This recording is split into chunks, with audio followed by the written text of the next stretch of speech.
E a gente aqui dá sequência aqui agora no capítulo 6, no versículo 1, né? E começa assim: que diremos então? Continuaremos no pecado para que a graça aumente ainda mais? De modo nenhum. Como viveremos ainda no pecado, nós que já morremos para ele? Compreendeu aqui? Que diremos então? Continuaremos no pecado para que a graça aumente ainda mais? Essa era a visão do judeu. Essa é uma visão que foi se perpassando durante a história e que chegou até os dias atuais. Para que a graça aumente ainda mais? De modo nenhum. E olha que explicação interessante através de uma pergunta. Como viveremos ainda no pecado? Nós quem? Paulo aqui não está escrevendo aqueles que não professam Jesus. Paulo está escrevendo aqueles que professam Jesus. Por quê?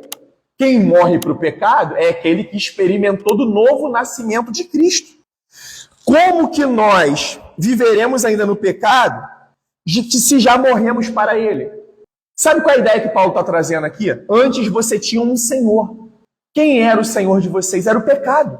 O pecado era o senhor de vocês. O pecado era aquele que controlava a vida de vocês. Mas a partir do momento que vocês receberam a graça que habita ricamente em Jesus, o Senhor da vida de vocês mudou. Como que nós vamos ficar acomodados, cômodos no pecado, se o nosso Senhor foi aquele que venceu de uma vez por todas o pecado? Não vai ter uma luta final, irmãos.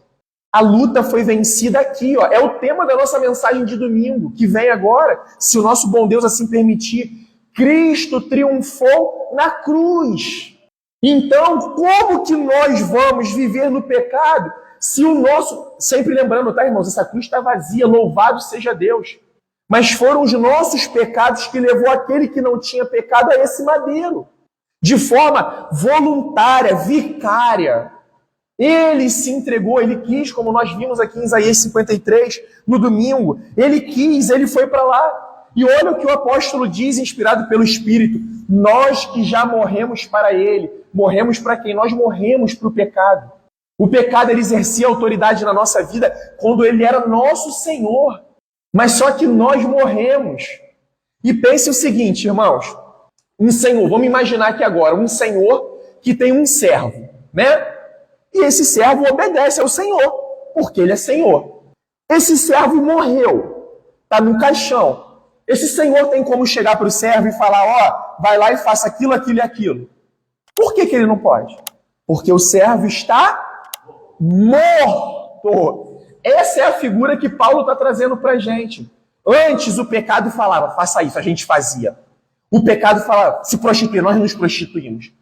Faz aquilo, a gente fazia. Mente, nós mentimos. Fofoca, nós fofocávamos. Trai, nós traímos. Se envolve em corrupção, nós nos envolvíamos em corrupção. Adultera, nós adulterávamos. Mata, nós matávamos. Faça isso, nós fazíamos. Mas só que Paulo está falando o seguinte, ó, vocês agora estão mortos. Para quem? Para o pecado. O pecado chega na vida de vocês e fala, faz isso. Não, não, não, não, não. Eu tenho outro Senhor. Eu obedeço agora a outro Senhor. E a lei, qual era a função da lei? Não era nos livrar do pecado, era nos mostrar o quão pecadores que nós éramos. A lei não veio para poder nos livrar do pecado, ela veio para poder mostrar o quão pecadores nós somos, independentes da graça.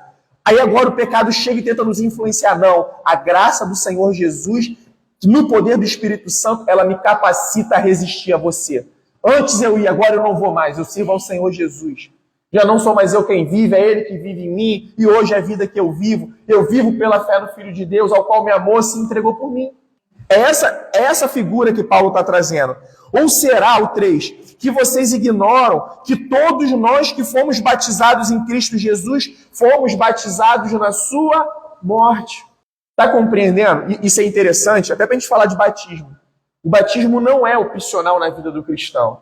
O batismo ele não confere nenhum poder, aquela água não confere nenhum poder. O que é o batismo? É o cristão que recebia Cristo, agora eu quero professar publicamente. De forma simbólica, eu quero mostrar que eu morri. Por isso que Paulo já agora ele traz essa imagem do batismo. Porque esse é o simbolismo do batismo. Deitou, morreu. Quem saiu das águas? Aquela nova criatura que ressurgiu em Cristo Jesus. Mas, na verdade, o batismo nas águas é um sinal do batismo com o Espírito Santo, o selo do Espírito Santo.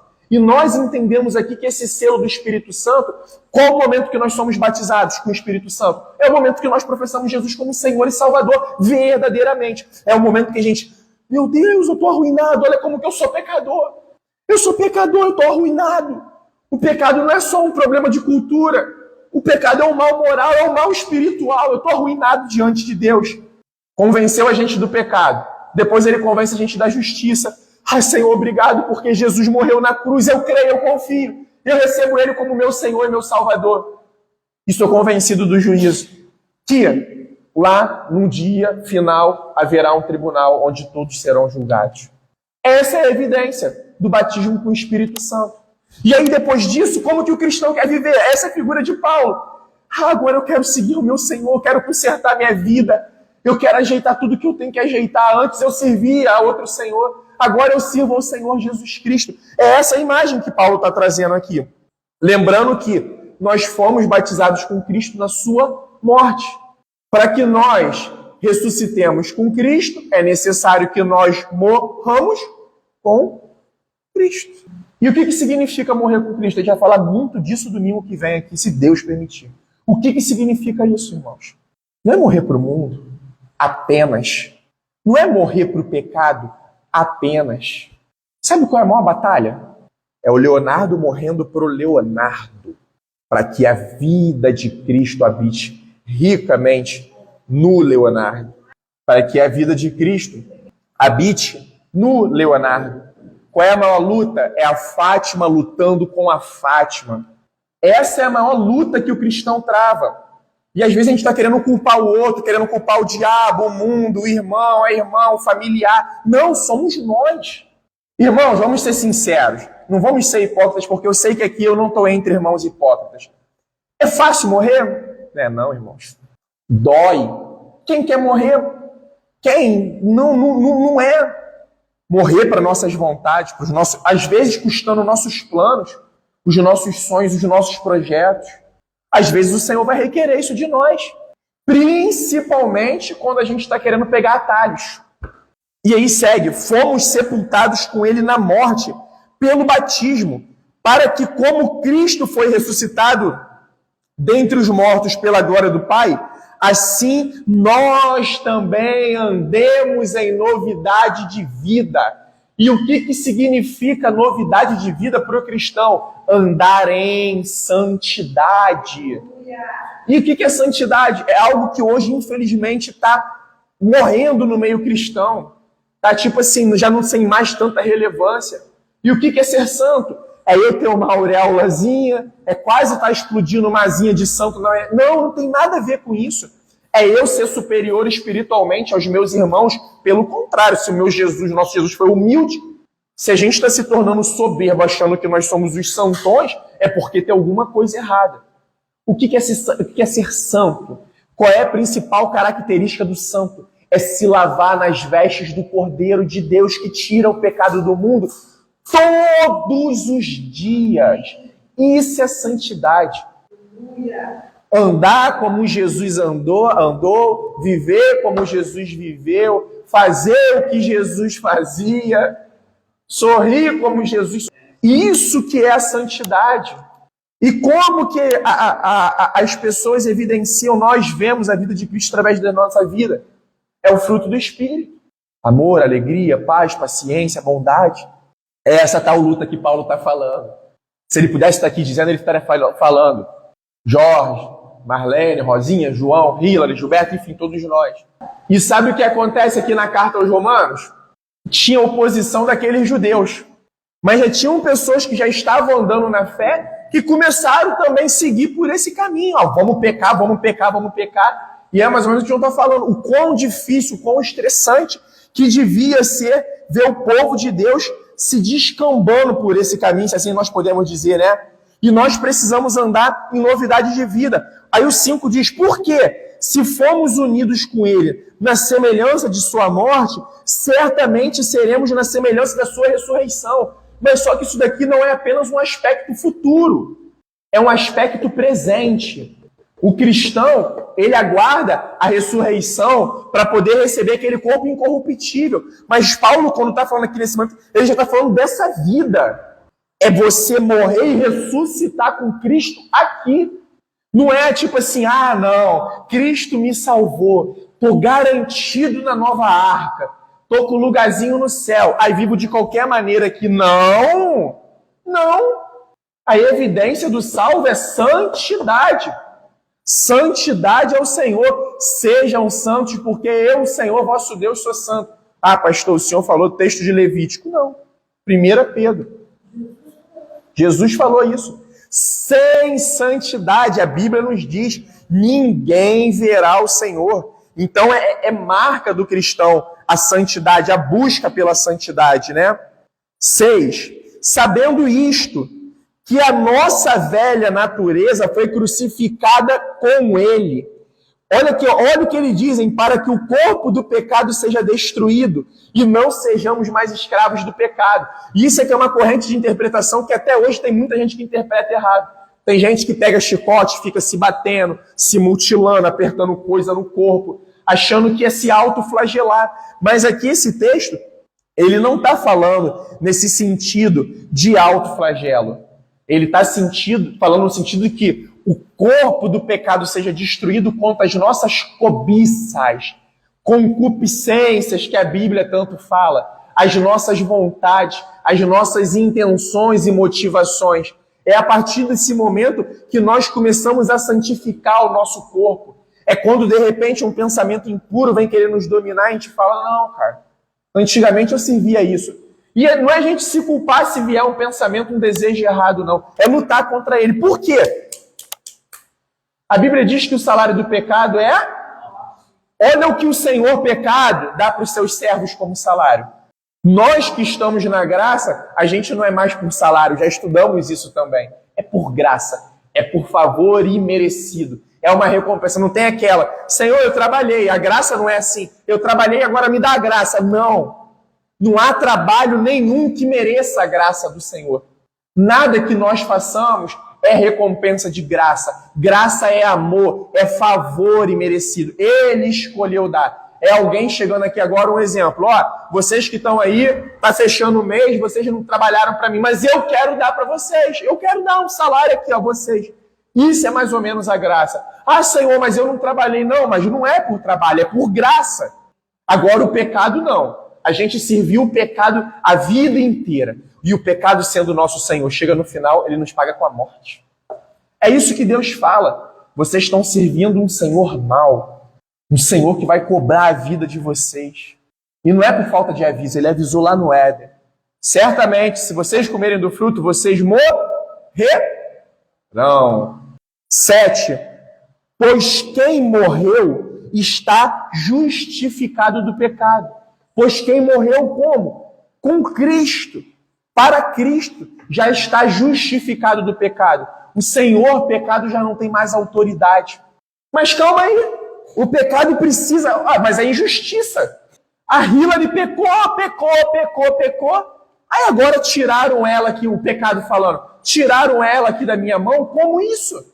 Eu tenho que dar o salário dela. Aí Jesus vem e fala, eu paguei a condenação da Hillary. Não tem injustiça nenhuma. O puro morreu pelos impuros. E pagou o preço caro, de sangue. Ele morreu, a Bíblia diz, já estudamos aqui, ele nos amou quando nós éramos ainda pecadores. Então, o Senhor pecado, ele não tem autoridade de reivindicar nada. Foi injusto. Foi injusto se não tivesse tido um sacrifício perfeito, santo, que tivesse satisfeito o Senhor de uma vez por todas. Por isso que já não precisa mais cortar pescoço de nenhum bichinho, não precisa mais imolar nenhum animal. Ora, 8. Se já morremos com Cristo, cremos que também viveremos com Ele. Sabemos que, havendo Cristo ressuscitado dentre os mortos, já não morre. A morte já não tem domínio sobre ele. E aí Paulo ele fala da ressurreição para essa vida, ele fala de uma esperança futura, que nós estamos guardados no Senhor, porque o Senhor já venceu a morte. E sabe o que é interessante quando Paulo diz assim? Não tem essa de chegar lá no final, a morte vir querer duelar. Apocalipse já decretou o fim da morte. Aonde que a morte será lançada? No lago de fogo e enxofre. Já está lá a sentença da morte, né? Então já não haverá mais isso.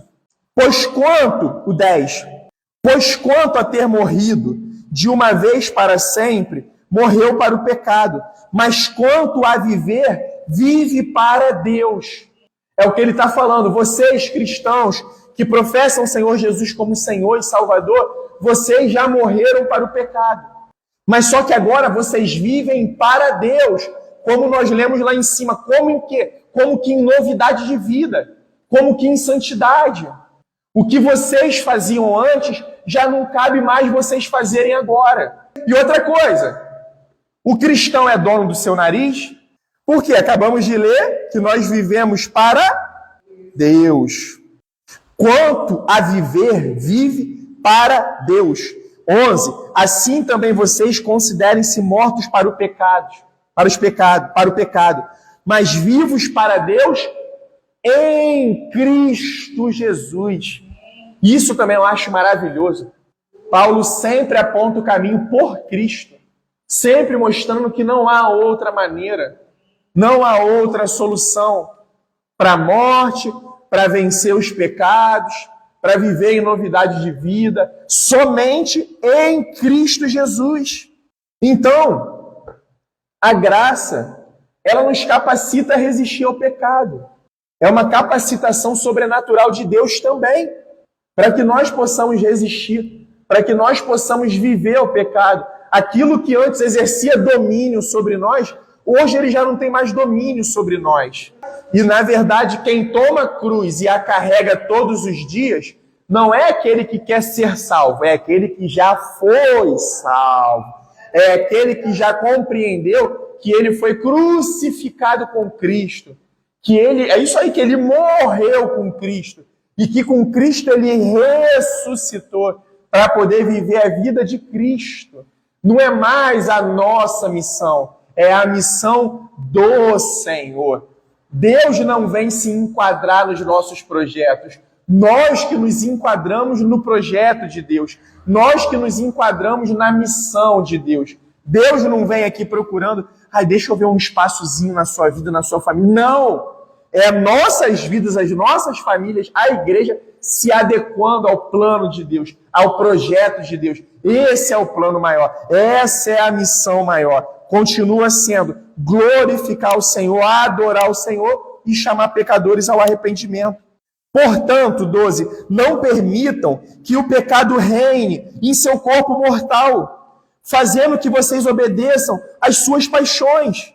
Também não ofereçam os membros do corpo ao pecado como instrumento de injustiça. Por que ele está falando isso? Não permitam que o pecado reine. Por quê? Porque vocês são novas criaturas. Vocês podem resistir. Não se entreguem. No sentido de reinado é isso. É quando a gente esmorece. Eu não tenho mais forças. Eu vou me entregar. Não! Eu errei, Senhor, me ajuda, eu me arrependo. Me ajuda a vencer. E vai indo, de glória em glória, dia após dia. Que vai ter um momento que você vai ver que aquele pecado está destronado na sua vida. Por quê? O nosso prazer é satisfazer ao Senhor. O nosso prazer é ser santo. O nosso prazer vai ser anunciar isso, sou santo. Teve um pastor, Russell Shedd, o saudoso pastor Russell Shedd, ele falou isso. Ele falou, irmãos, eu tenho total confiança em Cristo, na obra dele, e em tudo que a palavra diz vai se cumprir. Eu creio no novo céu e na nova terra, mas ele falou assim, se um dia eu descobrisse, depois da minha morte, que nada disso existiu, ele falou, só em eu poder ter sido santo já valeu a pena.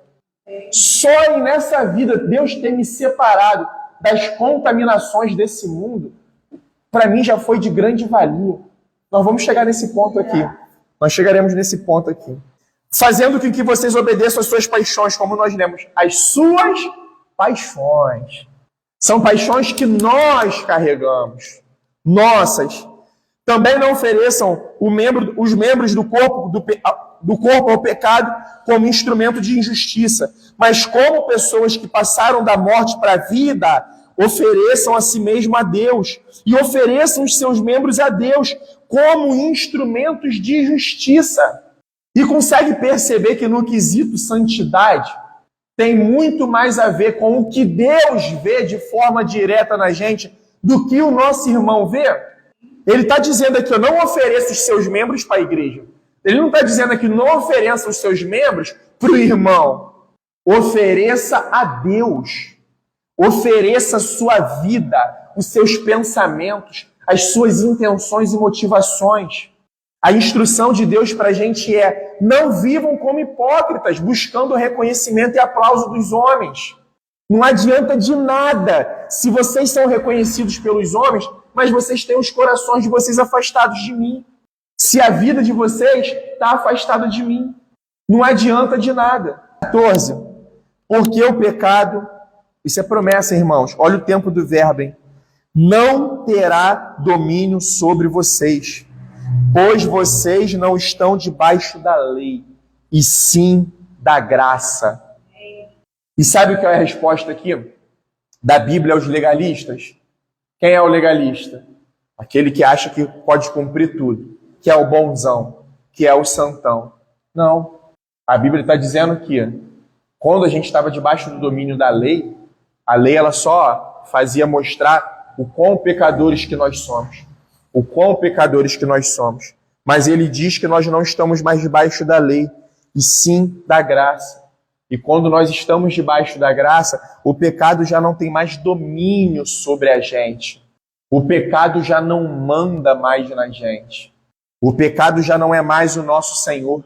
E aí ele continua dizendo: então, havemos de pecar porque não estamos debaixo da lei e sim da graça? De modo nenhum. Mais uma vez ele reafirma: de modo nenhum. Não tem espaço para o cristão pecar, mesmo ele estando debaixo da graça. Não existe essa. Não existe uma liberalidade para o cristão pecar. Ah, Jesus já me salvou. Não, de modo nenhum. Será que vocês não sabem que, ao se oferecerem como servos para obediência, vocês são servos daquele a quem obedecem?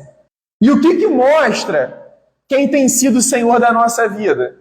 A nossa obediência. Se a gente pudesse resumir, me mostra onde está a sua obediência, que eu vou te mostrar onde está o seu Senhor. Se você é aquele que ainda vive no pecado, ama o pecado, se alegra no pecado, se lambuza no pecado, ele é o seu Senhor.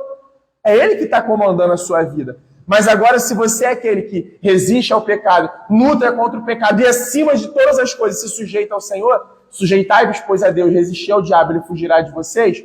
Aí vocês mostram que o teu servo é Jesus Cristo. Que o teu Senhor é Jesus Cristo. E que nós somos servos dele.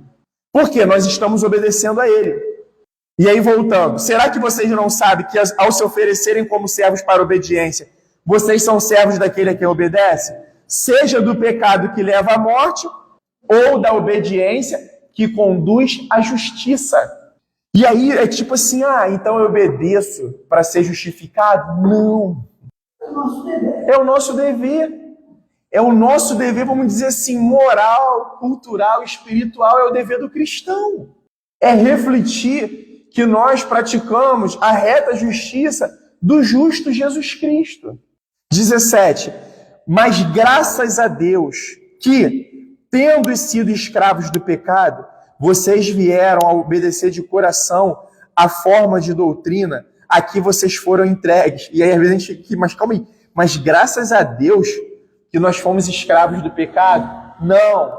Aqui a ideia é o seguinte: graças a Deus, vocês já não são mais aquelas pessoas que eram escravos do pecado. Graças a Deus, vocês já não são mais aqueles que fazem do pecado o seu Senhor. Mas graças a Deus que, tendo sido, olha o tempo do verbo, tendo sido, lá no passado, escravos do pecado, vocês vieram a obedecer de coração a forma de doutrina a que foram entregues, aos ensinamentos a que vocês foram entregues. E quais ensinamentos, irmãos? Do apóstolo Paulo, do apóstolo João, do apóstolo Pedro, do pastor Beltrano, do pastor Ciclano? Não! Dos ensinamentos de Cristo. A pregação dos apóstolos, os fundamentos dos apóstolos só têm utilidade porque eles estão fundados no ensino de Cristo, porque eles aprenderam diretamente de Cristo. Eles tiveram o melhor seminário teológico de toda a história da humanidade. Eles conviveram 3 anos sendo ensinados, doutrinados pelo próprio Deus. É isso que Paulo está falando a eles. E uma vez libertados do pecado, foram feitos servos da justiça. A vida agora de vocês manifesta, sabe? A obra de Cristo, a vida de Cristo. É isso que ele está escrevendo. Falo em termos humanos, por causa da limitação de vocês. Paulo está trazendo aqui exemplos de uma figura humana, no sentido de que ele experimenta, de que ele passa isso também. Assim como oferecer os seus membros para que fossem escravos da impureza e da maldade que leva à maldade, assim ofereça agora os seus membros para que sejam servos da justiça para a justificação. Da maneira que vocês, caramba, se todo o cristão compreendesse isso, né? Essa entrega, o que ele está falando é o seguinte: da mesma maneira que vocês se entregavam ao pecado, se entreguem da mesma intensidade para Jesus. Se entreguem na mesma intensidade para a santificação. Da mesma maneira que vocês buscam aquilo que é desta vida, aquilo que talvez é transitório, aquilo que é terreno, da mesma maneira que vocês se empenham para essas coisas, se empenhem para aquilo que é eterno, se empenhem para aquilo que é duradouro, né? E é essa visão que ele está trazendo. E olha o que era interessante, ele diz que nós éramos escravos da impureza e da maldade que leva à maldade. Um exemplo negativo, né? Tudo aquilo que nós produzimos de ruim, né? Como exemplo de maldade que levava à maldade, assim agora ofereça os seus membros para que sejam servos da justiça para a santificação, para a novidade de vida, para o lavar regenerador do Espírito Santo de Deus. Porque quando vocês eram escravos do pecado, estavam livres em relação à justiça. Naquele tempo, que fruto que vocês escolheram? Somente as coisas de que agora vocês se envergonham. Vai dizer que não é isso mesmo? Foi sábado, né? Acho que foi sábado. Eu e Lala, a gente voltando de Campos, e a gente lembrando um pouco da nossa vida, o início do... E eu lembrei logo dessa passagem. A gente lembrando o início do nosso namoro, dos nossos planos, projetos, né? De fazer a coisa acontecer o quanto antes. Mas só que a gente se perdeu um pouco nisso, né? E eu até digo mais por mim, acabei me entregando, né? A outros tipos de projeto, quis viver minha vida, né? E ela perguntando, moça, será que teria sido diferente? Eu falo, cara, eu tenho certeza. Porque talvez nós não teríamos, eu não teria me entregue a tanta coisa que hoje é essa passagem aqui. Ó. Deixa eu voltar ela aqui. Naquele tempo, que fruto que vocês escolheram? Quando nós entregávamos o nosso corpo para outras coisas que não era a vontade do Senhor. Somente as coisas que agora vocês se envergonham. E no final do culto, domingo, aqui, tinha uns irmãos conversando sobre isso. Né? Lembrando de algumas coisas e falando, isso são lembranças que traz vergonha para o nosso entendimento hoje. Naquela época, era uau, a gente era o cara entre a galera, caraca, cara, meu irmão, vocês são figurão, vocês são tudo doidão, cara, que maneiro, pá. É que nem a gente vê nas séries aí, né? Não, a gente tem que andar com os descolados, né? A gente tem que andar com a galera que quer mais não sei o que. E aí hoje, quando a gente tem a compreensão do salário do pecado, aí ele diz, somente as coisas da qual agora vocês se envergonham. Por quê? O que a Bíblia diz aí? Porque o fim delas é morte. Aí voltando àquele exemplo. Antes nós éramos escravos do pecado. É isso que a Bíblia está falando aqui nessa passagem. O nosso Senhor era o pecado. Lembrando, nós traímos. Fofoca, mente. Faz aquilo, fazíamos. Mata. Isso daí. Essa era a ilustração. E sabe qual é o salário que ele dá no final de tudo, o pecado? A morte. E nós achávamos que ele era um senhor maneiro, né? Não, pô. Olha lá, ó. Vem minha tia querer me evangelizar. Chega, eu estava falando com ela aqui antes do culto. Vem com esse papo de cristão. Quer roubar toda a nossa vida. Quer fazer com que a gente não curta a nossa juventude. Quer fazer a gente perder a nossa infância. Não é isso mesmo? E é o sentimento até hoje. Não, deixa ele viver. A gente foi fazer uma visita na casa de uma senhora, né? Na semana passada, que a senhora estava falando isso, que a filha do rapaz, né, entendeu de se batizar, e o rapaz que é cristão falando para a esposa, aí, ó, a menina vai perder a juventude dela todinha, né? Não foi? Ela falando que ele ia perder a vida, não é? Esse é o sentimento. Olha lá, vai botar eles meninos nesse negócio de Jesus, de igreja, vai perder a vida. Isso já foi o meu entendimento, acredito que talvez o de muitos de vocês aqui. E nós achávamos que o pecado era o nosso amigão. Ele que era o Senhor bom. O pecado quer me dar diversão, pô. O pecado quer me dar boas lembranças. O pecado quer me dar alegria. E vocês com esses papos aí de Jesus, de igreja. O pecado quer fazer eu conhecer o mundo. Aí a gente viveu lá aquela tragédia, aquela falsa alegria, aquela alegria que custava caro lá dentro mesmo, tá? Porque o pecado é um senhor raivoso. Ele quer morte, ele quer entregar morte. E não é à toa que ele é o maior incentivador. Bebe mais, se droga mais, transa mais, se prostitui mais. O pensamento dele era assim, ó, eu quero um HIV, pô. Tu não tá com HIV ainda não? Eu quero uma overdose. Eu quero um coma alcoólico que talvez te leva para a morte. Rouba mais, eu quero você envolvido até te custar a tua vida. E a gente achando que ele é o nosso amigo. Por quê? Ele está nos ajudando com as questões dessa vida. Tudo que é terreno e transitório. Tudo que está passando. Mas o nosso novo Senhor Jesus Cristo é graça. Ah, o que Rafael mereceu pela salvação? Nada. Mas como Rafael não recebeu salvação pelo trabalho dele? Não. A prova é o Senhor salvar. Ele deu esse salário como bondade, como graça. Agora, porém, o 22, libertados do pecado, transformados em o que, irmãos? Alguém pode falar mais alto, por favor? Servos de Deus. Está compreendendo?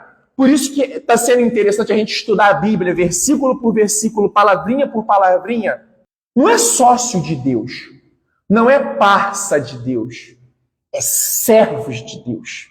Amanheci, Senhor, obrigado por mais essa oportunidade. Eu estou aqui para fazer a sua vontade, mas não é da boca para fora. Como que é minha vida, Senhor? O que o Senhor, repetindo, Deus não vem se enquadrar nos nossos projetos. Senhor, meu plano de vida é isso daqui. Agora o Senhor vem e se enquadra. Não é assim que funciona. Deus ele tem um plano estabelecido, está aqui na palavra. Agora a gente vem e se enquadra no plano de Deus. É a nossa vida se enquadrando à vontade de Deus. Não é Deus se enquadrando à nossa vontade. Somos nós nos enquadrando na vontade dele. Somos nós fazendo a vontade do Senhor. O fruto que vocês escolhem é para a santificação. Lembrando, vocês conhecem, sem santidade, ninguém. Olha que privilégio a gente se tornar santo. Sabe qual é a promessa? Que a gente vai se aproximando dele. E sabe o que acontece com a nossa vida? Quanto mais nós nos aproximamos daquele que é santo, a gente vê a nossa vida como que um espelho. Eita, estou me aproximando. Quanto mais esse espelho está reluzindo, mais a gente vê aquela manchinha. Não tem espelho que é assim? A gente vai no espelho, o nosso rosto parece um rostinho de bebê, né? Tá tranquilo. Aí tu muda de espelho, tu já vê a ruga, a espinha, uma mancha mais escura, um negócio vermelho, uma coisa. É assim a nossa vida. Quanto mais afastados do Senhor, a gente acha que está tudo bem. Quanto mais a gente se aproxima do Senhor, a gente vai vendo. Tem coisas más. Mas qual é a melhor notícia? Que tem graça, que tem evangelho, que tem novidade de vida em Jesus, tem conserto. Tem possibilidade de se arrepender, porque a Bíblia diz que nós temos um advogado justo e fiel, à destra de Deus, entronizado à direita do Senhor. E o fim, neste caso, é a vida eterna. Olha só que Senhor bom! Ele entra aqui, ó, vocês não trabalharam por nada, mas eu vou pagar um salário para vocês. Eu vou santificar vocês e ainda vou dar vida eterna para vocês. Mas só que como a gente recebe? Através da fé. A fé é o meio, né? É graça, claro, é pela graça.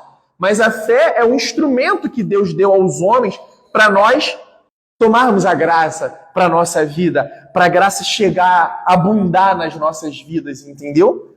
E isso é maravilhoso.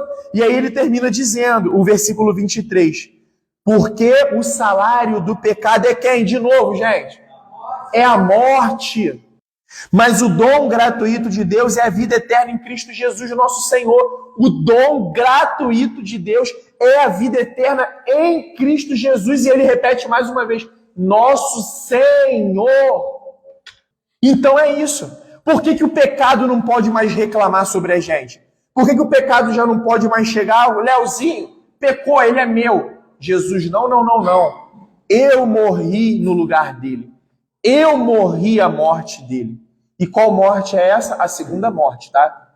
Irmãos, se nós tivéssemos noção de quão grave que é o pecado, talvez a gente não brincaria tanto nesse quesito. Não, e sabe qual é o maior exemplo, João? Sabe qual é o maior exemplo?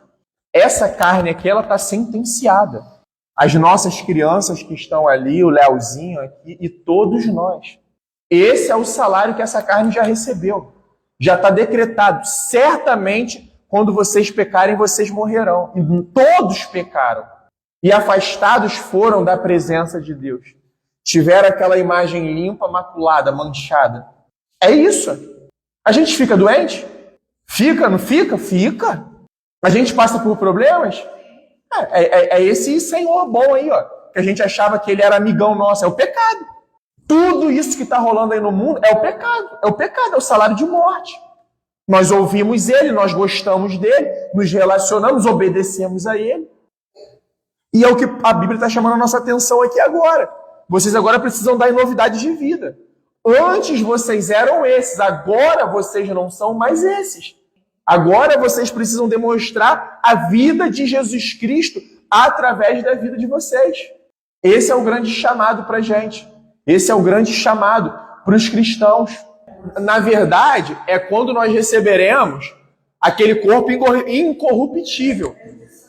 Esse corpo, ele é corrupto, tá? Ele tá dando ideia errada a todo tempo pra gente. Ele nos lança vontades erradas a todo tempo. Mas nós não somos mais servos do pecado. Nós somos servos de Jesus Cristo. E aguardamos com expectativa o dia que nós receberemos o corpo incorruptível. Eu, particularmente, irmão, para a gente finalizar esse estudo de hoje, duas coisas que eu gosto de guardar para mim. Aguardando com expectativa o corpo incorruptível. Primeiro, a promessa de que habitarei a eternidade face a face com o meu Senhor. E o segundo é saber que eu nunca mais vou pecar. Que alegria! Que alegria saber que quando a gente receber o corpo incorruptível, a gente já não vai ter mais nenhuma inclinação má. E a gente vai experimentar a vida, o Éden, como ele deveria ser. Como ele deveria ser. O Senhor planejou para que tudo fosse bom, irmãos. Lembra? E o Senhor se agradou de tudo que fez e descansou. E entregou toda a criação à raça humana, aos seres humanos. Mas só que nós escolhemos pecar. Nós escolhemos nos afastar. Em Adão com Adão. Mas só que o Senhor está reparando. É o ministério da reconciliação. Sabe, irmãos, é isso. E na verdade, qual é a missão que nós precisamos guardar enquanto igreja? A primeira, sempre guardando isso, igreja não é reunião de ímpio, tá? Igreja é reunião de salvos. E por favor, eu não estou fazendo acepção dizendo que uma pessoa não salva, não cristã, não possa entrar no culto. Ela é mais do que bem-vinda no culto. O Senhor pode salvá-la aqui no culto. Claro que Ele pode salvar. Mas essa é a grande missão da igreja dos salvos. Glorificar o seu Senhor, adorar o seu Senhor. A gente se reúne aqui para adorar, para exaltar o nome dele. E o segundo é cumprir a missão de pregar o evangelho aos pecadores, para que eles possam se arrepender. E de pregar o evangelho, não é isso mesmo? Por quê? Na pregação do evangelho, ele diz que as minhas ovelhas farão o quê? Ouvirão a voz dele. Porque o evangelho é de Jesus. Então, quando a gente prega o evangelho, não tem a ver conosco. Tem a ver com Jesus. A gente está anunciando o evangelho. Aquele que é a ovelha de Jesus vai ouvir e Jesus, aí sim, vai aceitar o evangelho. Aí depois ele vai se tornando discípulo. E é onde que ele vira discípulo? Na igreja. Uns com os outros. É o que nós estamos fazendo aqui. Isso é discipulado. É aprender a palavra de Deus. Irmãos, discipulado tem duas vias. O primeiro, qual é? É a Marlene se tornando parecida com Jesus. É o primeiro aspecto do discipulado. Ela está aqui diante da palavra de Deus para se tornar parecida com ele, com Jesus. E aí depois a Marlene ajudando outras pessoas a se parecerem com Jesus. E isso é a igreja. Primeiro lugar, é a gente se tornando parecido com Jesus. Pai, santifica-os na verdade. A tua palavra é a verdade. O processo de santificação nos torna semelhante a Jesus. E aí depois a gente vai ajudando os outros. Rafael me ajuda, eu ajudo o Rafael. Lívia ajuda a Rose, Rose ajuda a Lívia, que ajudam a Lalá que ajuda a Hilary, a irmã Fátima, a Rosinha, João, que ajuda o Gilberto. Isso é a igreja. Isso é a igreja, irmãos. Amém? Louvado seja o nome do Senhor.